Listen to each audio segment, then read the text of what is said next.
Proponents of the mythological phenomenon of buck-breaking often claim that buck-breaking introduced homosexuality to African people. A good look at the evidence shows that this claim stands on shaky grounds. Cave paintings in Zimbabwe dated to be around 10,000 years old depict men engaging in sexual intercourse with other men. If homosexuality was so foreign to these people, why did they draw it?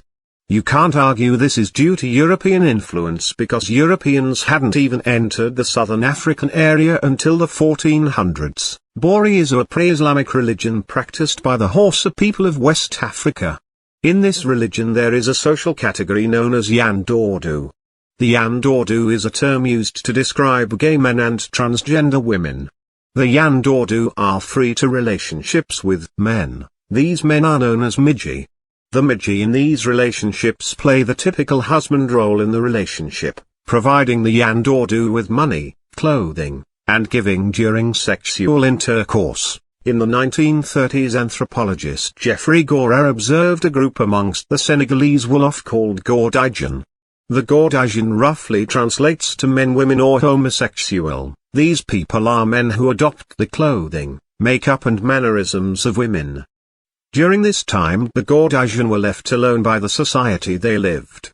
Islamic priests refused to bury them when they died, but other than that their lives were normal. Author Paolo Ambrogetti noted in his 1900 publication that a married Eritrean chief would often have sex with other men. He also noted that younger Eritrean men would often have sex with older men for money.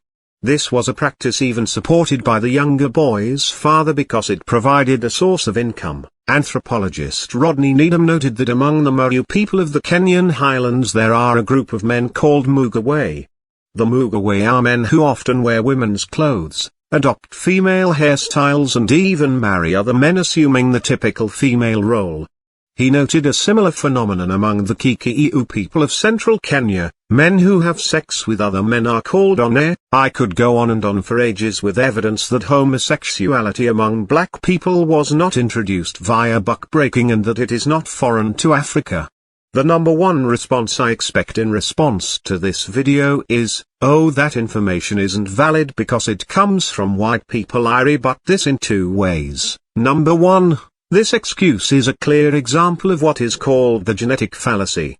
The traits possessed by the reporter are irrelevant. If what they report is true, it's true no matter what traits they have. Number two, throughout this video I have given numerous examples of words from various African languages to describe homosexuality. These words are not derived from European languages.